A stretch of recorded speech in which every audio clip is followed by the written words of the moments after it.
الحمدللہ رب العالمین والعاقبۃ للمتقین والصلاة والسلام علی اشرف الانبیاء والمرسلین اما بعد فاعوذ باللہ من الشیطان الرجیم بسم اللہ الرحمن الرحیم ان اللہ وملائکتہ یصلون علی النبی یا ایھا الذین آمنوا صلوا علیہ وسلموا تسلیما اللہم صلی علی سیدنا و مولانا محمد معدن الجود والکرم وآلہ وبارک وسلم صلو علیہ صلاۃ وسلام علیک یا رسول اللہ صلی اللہ تعالی علیہ وسلم۔ حضرات، آج کا ہمارا درس سورہ بقرہ سے اور سورہ بقرہ کے آج ہم فضائل سمجھیں گے، اور آپ نے سورہ فاتحہ اور سورہ فاتحہ کا ترجمہ، اس کی تفسیر سماعت کی۔ اس سے قبل آپ نے سورہ قرآن کریم کے فضائل اور قرآن کریم حفظ کرنے کے فضائل، اس کا تعارف، مقاصد قرآن کریم کے آپ نے سب سماعت کیا۔ تو آپ سبھی حضرات کا ہمارے یوٹیوب چینل برکات آن لائن اکیڈمی سے جڑنے کے لیے آپ کا بہت بہت شکریہ۔ اللہ آپ کو جزائے خیر عطا فرمائے۔ تو چلیں آج کے درس کی طرف۔ آج کا ہمارا درس سورۃ البقرہ۔ میں گزارش کروں گا جو حضرات بالکل نئے ہمارے چینل پر ہیں وہ چینل کی پلے لسٹ میں جائیں، وہاں تفسیر قرآن کے اسباق ہیں، درس نمبر 1 سے آپ دیکھتے ہوئے آئیں، انشاءاللہ اس کی برکتیں حاصل ہوں گی۔ سورۃ البقرہ، سورہ بقرہ کے مقام نزول کیا ہے؟ حضرت عبداللہ بن عباس رضی اللہ تعالی عنہما کے فرمان کے مطابق مدینہ منورہ میں سب سے پہلی یہی سورہ بقرہ نازل ہوئی۔ سبحان اللہ۔ اب اس سورہ بقرہ کے اندر کتنے رکوع ہیں، کتنی آیات ہیں؟ تو اس سورت میں 40 رکوع اور 286 آیتیں ہیں۔ بقرہ نام رکھنے کی کیا وجہ ہے؟ تو یاد رکھیے گا، عربی میں گائے کو بقرتن یعنی بقرہ کہتے ہیں، اور اس سورت کے 8ویں اور 9ویں رکوع کی آیت نمبر 67 تا 73 میں بنی اسرائیل کی ایک گائے کا واقعہ بیان کیا گیا ہے، اور اس کی مناسبت سے اسے سورہ بقرہ کہتے ہیں۔ یہاں تک ہم نے سمجھ لیا ہے کہ مقام نزول کیا ہے، یہ اور اس کے علاوہ اس کے رکوع آیات کتنے ہیں، اور نام رکھنے کی کیا وجہ ہے بقرہ۔ تو آئیے فضائل کی طرف۔ احادیث میں بہت سے فضائل ہیں، لیکن میں 4 یہاں پہ اس کے 5 حدیث سے پیش کرتا ہوں۔ نمبر 1، حضرت ابو امامہ باہلی رضی اللہ تعالیٰ عنہ سے روایت ہے کہ نبی کریم صلی اللہ علیہ وسلم نے ارشاد فرمایا، قرآن پاک کی تلاوت کیا کرو، کیونکہ وہ قیامت کے دن اپنی تلاوت کرنے والوں کی شفاعت کرے گا۔ سبحان اللہ۔ اور 2 روشن صورتیں یعنی سورہ بقرہ اور سورہ آل عمران پڑھا کرو، کیونکہ یہ دونوں قیامت کے دن اس طرح آئیں گی جس طرح 2 بادل ہوں، یا 2 سائبان ہوں، یا 2 اڑتے ہوئے پرندوں کی قطاریں ہوں، اور یہ دونوں صورتیں اپنے پڑھنے والوں کی شفاعت کریں گی۔ سبحان اللہ۔ سورہ بقرہ پڑھا کرو، کیونکہ اس کو پڑھتے رہنے میں برکت ہے، اور نہ پڑھنے میں ثواب سے محروم رہ جانے پر حسرت ہے، اور جادوگر اس کا مقابلہ کرنے کی طاقت نہیں رکھتا۔ جتنا بڑا جادوگر آ جائے لیکن وہ سورہ بقرہ کا مقابلہ نہیں کر سکتا۔ تو اسی لیے کہتے ہیں کہ کیا نہیں، جادو کا توڑ قرآن کریم کے اندر ہے۔ بھائی، مصیبت سے بچنے کا بھی توڑ قرآن کریم کے اندر ہے، کیا نہیں ہے قرآن کے اندر۔ اسی لیے کہتا ہوں کہ قرآن کو آپ پڑھیے، قرآن کریم کو آپ پڑھا کریں، طاق میں سجانے کے لیے نہیں، اپنے بچوں کو ترغیب دلائیں، ان سے کہیں قرآن کریم کی تلاوت کریں۔ صرف 8 دن والے نہ بنیں آپ قرآن پڑھنے والے، بلکہ اپنے دن کی ابتدا اللہ کے کلام سے کریں۔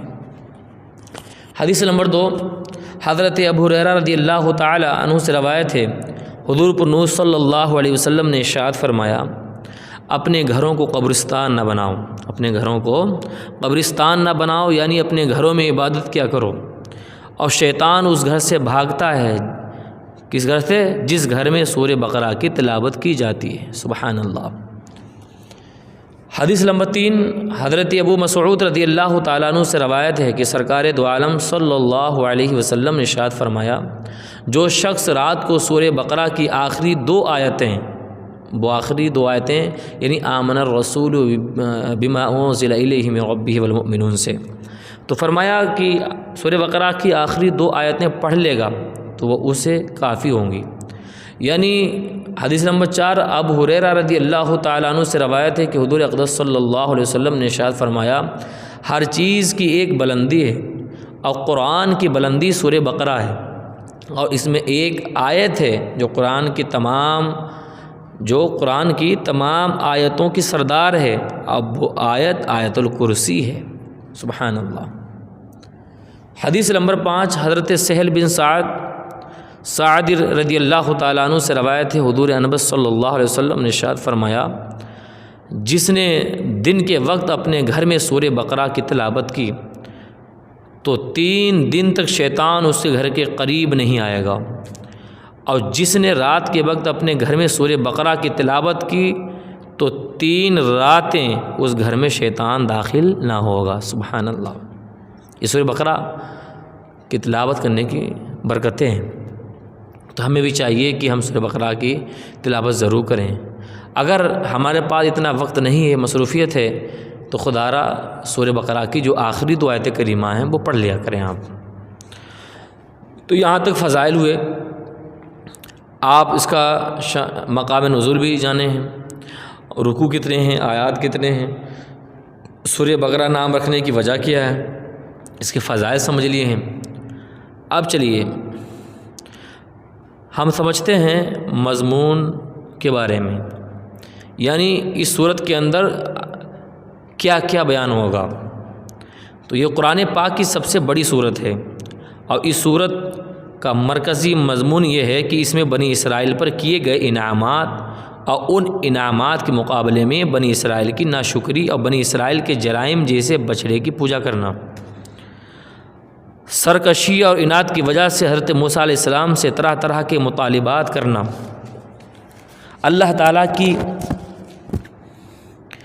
آیتوں کے ساتھ کفر کرنا، انبیاء کرام علیہ الصلاۃ والسلام کو ناحق شہید کرنا، عہد توڑنا وغیرہ، گائے ذبح کرنے کا واقعہ، اور نبی کریم صلی اللہ علیہ وسلم کے زمانے میں موجود یہودیوں کے باطل عقائد و نظریات، ان کی خباثتوں کو بیان کیا گیا، اور مسلمانوں کو یہودیوں کی دھوکہ دہی سے آگاہ کیا گیا۔